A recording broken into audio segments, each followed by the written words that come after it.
Okay,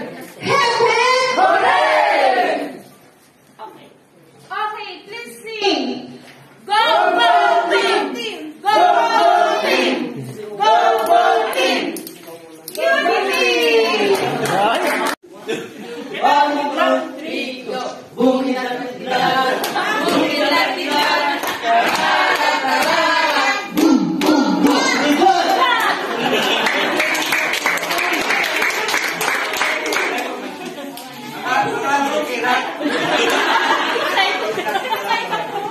Good morning po ulit everyone. Ang expectations po namin as a Kidlat team is magkaroon ng learn an additional knowledge and then the expertise and to enhance and to understand the purpose and objective of the session. And each members, and gusto po namin ng magkaroon ng participation ang lahat, tapos cooperation, and with communication, with unity and teamwork. And then to our facilitators, gusto po namin ng good communication, and then experience yung goals, at saka mag-share po ng more knowledge and ventilated goals. Thank you.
Ang sunod na gagawin natin, magpapaalam tayo. Mga sir, ma'am, ako po si Roy from Red Cross. Wala na sa first aid. Can I help?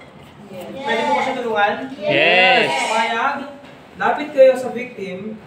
Ang sunod na gagawin nyo, mag-check kayo ng responsiveness. Anong gagawin? Tatapikin sa shoulder. Ilang beses? Dalawa. Twice. Ano sasabihin? Sir. Yun. Tutulungan niyo ako. Sir. Hey sir, are you okay? Hey sir, are you okay? Unresponsive. Lamalay. Ma'am, makikitulong ako bang tawag po ng ambulance na may AED. Thank you po. After po mag-activate, check naman tayo ng airway. So, hawak sa ulo. Hawak sa ulo. Head tilt, chin lift, open mouth. Check mouth and nose, no obstruction. Then, proceed ka sa breathing. Nakatingin sa dibdib, yung ear mo nakatapat sa mouth ni victim. Then, circulation. No, bilang tayo ng 10 seconds. 1,000 counts. Tulungan niyo ako magbilang. 1, 1,002, 1,003, 1,004, 1,005, 1,006, 1,007, 1,008, 1,009, 1,010. Walang pulso. Hindi humihinga. Ano gagawin ko? Proceed to CPR po tayo. So, ang gagawin ko, dahil hindi ko siya kilala, wala din po akong dalang CPR mask na magsiserve as barrier. Ang gagawin ko sa kanya is hands-on CPR ng 12 seconds. So, position tayo. By the way, kailangan, mahalaga din dito yung body positioning natin. Hindi po pwede yung napakalayo mo para kung nahihiya. Si Diwata. So, ang mga bawal, Yung tinatawag din natin, no? Massager, bawal yan. Massage yan, sir eh. Massage. Bawal yung bouncer. Pati-pat ah.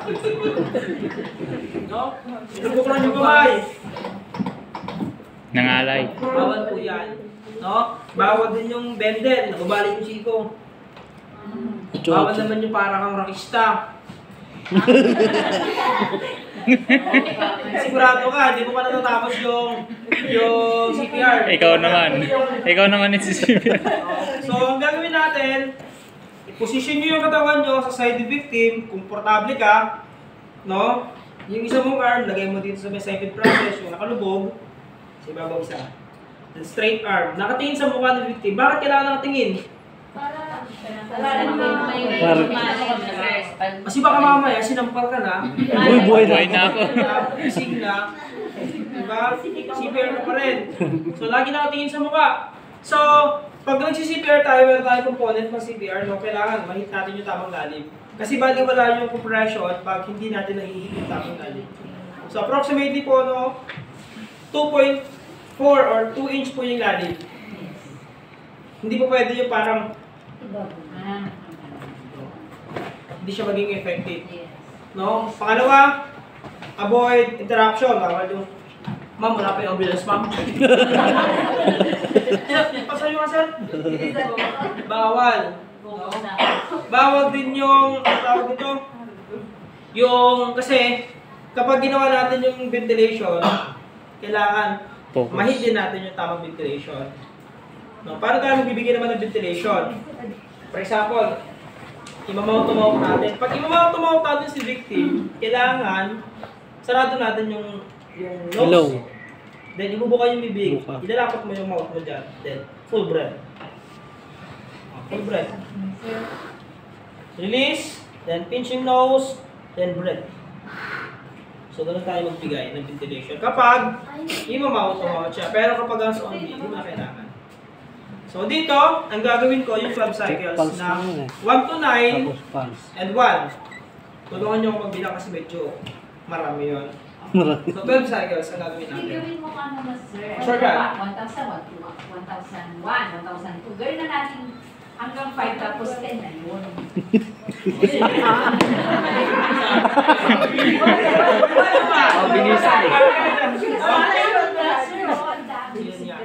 So sige, shortcut na natin.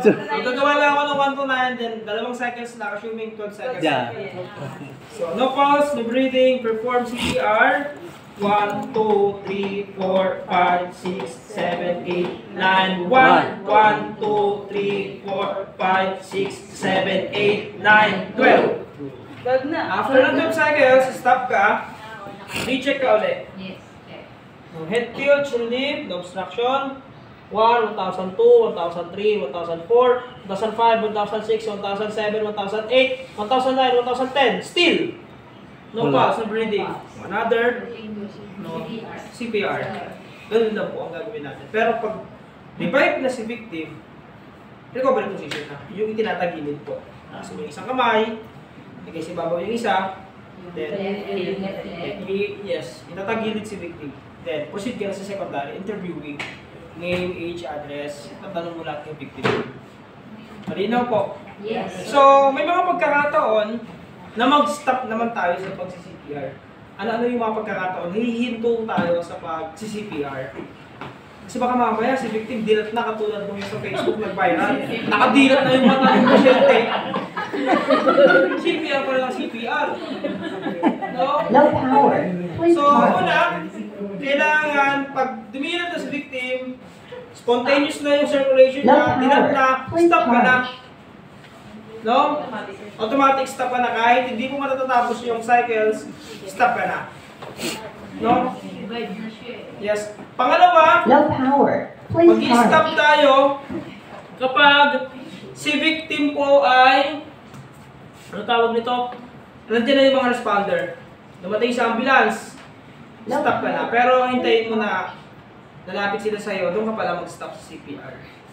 Then, i-stop ka kapag sinabi na ng doktor. For example, dito sa inyo, sa CDR mo, no? Or sa hospital, No? Sinabi ng doktor stop na, stop ka na. No? Panghuli, kapag si victim po ay, or yung sitwasyon po is unsafe na, kunyari, si CPR ka, susunog, bubuho na, bumabagsak na. No, kung hindi mo kayang may labas si victim, iwanan mo na siya. Walain mo yung sarili mo. Kapag unsafe na, iwanan mo na. Kasi ang pangit mabalitaan sa TV, rescuer na rescue, first aider na nurse aid. So yun yung mga pagkakataon po natin para hihinto tayo sa pagsi-CPR. Kailan naman tayo hindi mag-provide ng CPR? Kapag si victim po ay rigor mortis na, pag matigas na yung katawan, hindi mo na kailangan mag-CPR. Pag ganun, patay na yun. Pangalawa, kapag si victim po ay decapitation, putog-pugod yung ulo, hindi naman po pwede CPR ka, tapos pupulog yung ulo, hindi mo magbibigyan ng hangin. Diba? Mabuli ka ng multo. Dependent liquidity, kapag si victim po yung blood, namuna, parang pasa na, naipon na yung blood. Tuminig na yung blood. Kapag gano'n, hindi niya kailangan mag-CPR kasi wala na circulation na patay na yung nakita ko yung Panghuli, yung tinatawag nating si victim, meron tinatawag na DNR. Yung tinatawag nating do not attempt to resuscitate. Kailan po nangyayari? Usually nangyayari po sa hospital. Or the relatives maybe doesn't want for you to execute that CPR. So, ano ulit yun, sir, para sa kinalaman? DNR, do not attempt to resuscitate. Minsan kasi, katulad ng pasyente po namin, meron po kami kinuha sa St. Louis. Dying na siya. Matanda, dying na, pero buhay pa. Ang nangyari, nag-decide yung family na hindi na i-revive kasi mamamatay na din. Ayun na din lang pahirapan pa. So, nagkaroon ng kasunduan ng hospital, waiver, meron pa sila ng waiver sa hospital. Ginawa namin, transfer na namin papunta sa bahay nila. So, pa-travel papunta sa kanila, namatay sa loob ng ambulance sa amin. Wala na po kami ginawa. Yes. So, yun yun. Yun yung dinar. Kaya kayo, kung kayo mga pagod sa buhay, pwede naman yan. Magpa-dinar na kayo sa hospital. So, mali na po, yun yung mga pagkakataon para hindi po tayo mag-proceed sa CPR. doon. Kapitbahay namin. So, sa AED naman, kailan natin hindi pwede cancer gamitin sa yung AED? Breast cancer. Ginagamit po natin yung AED kapag 4 days pulse lang. of breathing. Patay. Ang tanong ko, kailan natin siya hindi pwedeng gamitin? Kailan natin hindi pwedeng gamitin yung AED? Kapag si victim po ay baby, less than 1 year old, bawal po gamitin ng AED. Pangalawa, kapag si victim po ay mayroon ng tinatawag na pacemaker, yung device na naka-implant sa heart, yes, bawal po gamitin ng AED. Pangalawa, kapag si victim, pangatlo, kapag si victim po ay mabubuhok. Yung portable AED kasi natin, yung pulse niya is adhesive, dumidikit. So, hindi siya didikit kapag Balbo. mabuhok. Kaya yung portable AED natin may kasama po siyang pakahit. So, ahitan mo muna bago idikit yung pulse. At huwag nyo gagamitin yung AED kapag basa si victim. Unsafe po yun. Okay, gala-gala. Mamakuryente ka. So, kailangan punasan mo muna yung katawan, especially drowning, nalunod. Punasan mo muna yung katawan, then tuyuin mo. Eh, ang problema, basa yung pinagkikaan. Tandaan po natin ang AED. Nakakapatay, nakakabuhay ng patay, pero nakakapatay ng tanga. Bakit? Kasi ang portable na AED po natin, voice prop, ibig sabihin, nagbibigay ng instruction, may command, nagsasalita po yun. No? Pipindutin mo yun, power on. Pag pinindut mo yung power on, magkukumand na yun. No? Remove close. Kubaran mo. Magkukumand ulit siya. Touch pads. Didikit mo lang yung pads. Then mag-a-analyze. Then magsasabi siya na do not touch. Huwag mong hahawakan. Kasi nag-a-analyze nga. Then magtatanong siya. Everyone stand clear. Tinatanong ka. Then sasagot ka dapat ng clear ka. Then clear yung mga kasama mo. Bago pinitin yung shock button. Doon papasok yung nakakapatay ng tao. Kasi baka mamaya, I'm clear! Ang problema, yung tuhod mo nakadikit sa katawan ng victim. Pag pindot mo ng shock, ayun na. Pati ikaw na kuryente. Ikaw yun ang kuryente. Electrical shock na. So, malinaw po, yun yung mga special situation po natin para hindi po natin gamitin yung portable AED natin. Portable AED yung ano natin. Wala kasi kami dala. By the way, pag nag-training po kayo ng standard first aid, lahat po yun ituturo sa inyo. So yun po. So may tanong po sa CPR. Naiintindihan? Gusto niyo ba i-try? Yes. Sa inyo? No, it's okay. Okay na? Yeah. Ang tanong ko lang sir, di ba may mga tao yung nagdadaya. I-compress naman natin. Parang CPR. 30 compression naman ang gagawin nyo. Kunyari sir, paglapit ko, late na. As in, wala na siyang oxygen. So, i-slide down ko siya mga. Kunyari sa piga ko sir. Okay na ba sir? Okay na sir. So, i-slide down niyo pababa hanggang sa makarating siya sa baba. Puposisyon kayo sa gilid. Hindi ba tumayo ka? Pwede mo naman. Ma'am, tawagan ng ambulance please. Kaya pag hindi kita, Kalimutan. Bystander. Then, locate po natin dito sa may malalim yung cycloid process. Yung nakalubog. Doon po natin nilalagay yung heel ng palad natin. Mapa left or right, walang problema. As long as ma-compress ng tama. Yan. Ayun, tinaw. Yan. Then, straight arm, elbow lock, in sa mukha. Then, po-compress mo ng 30. 1, 2, 3, 4, 5, 6, 7, 8, 9, 10, 11, 12, 13, 14, 15, 16, 17, 18, 19, 20, 21, 22, 23, 24, 25, 26, 27, 28, 29, 30. Stop! Okay. Head tilt, open mouth. Check kung lumabas na yung obstruction. Kung obstruction at sin pa rin, another 30. Lalabas at lalabas yan. Okay. Kasi may pressure eh. So, lalabas na lalabas. Pag lumabas na, open mouth, then finger sweep away from you.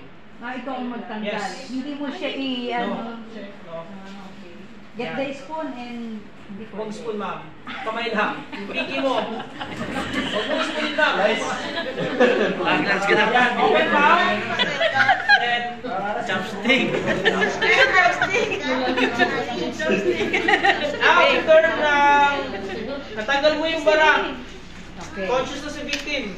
Yung next na gagawin natin, recovery position.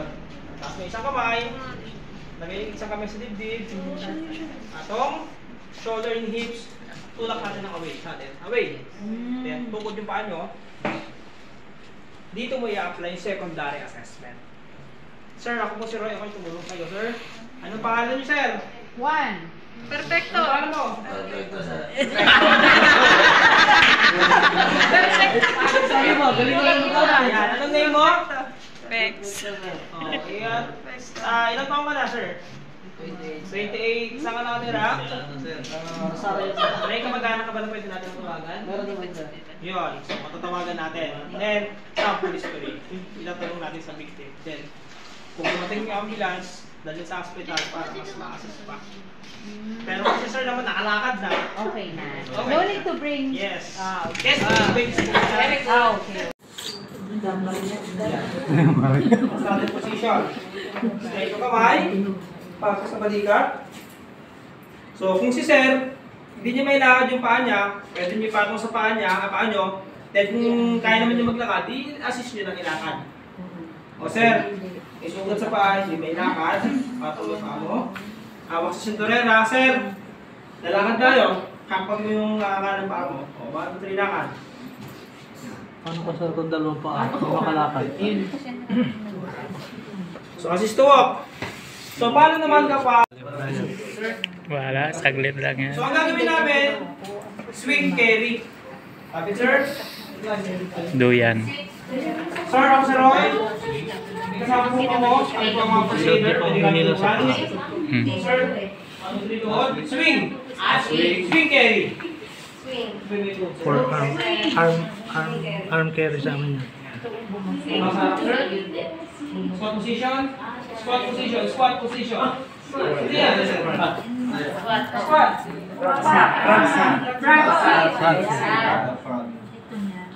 Pasok.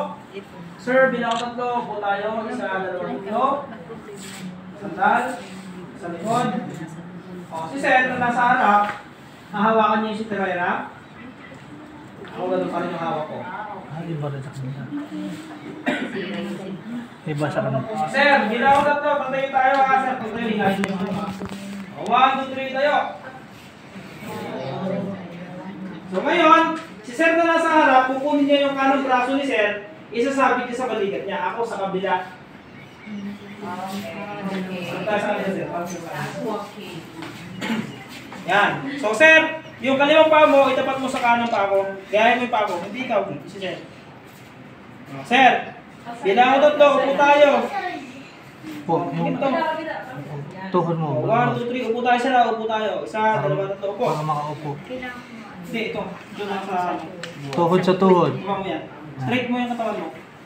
Hindi, hindi na. Yan. O, shake your hands. Show me your hand. Single lock. Practice. Lock. Release Pasok. the lock. Pasok. Lock. Lock. O, sir, bilang ko 3. Tatayo tayo. 1, 2, 3. Sir, ready to walk. Inner foot. Yung nasa loob ang ihahakbang. O, 1, 2, 3, walk. In. In. Out. In. Out.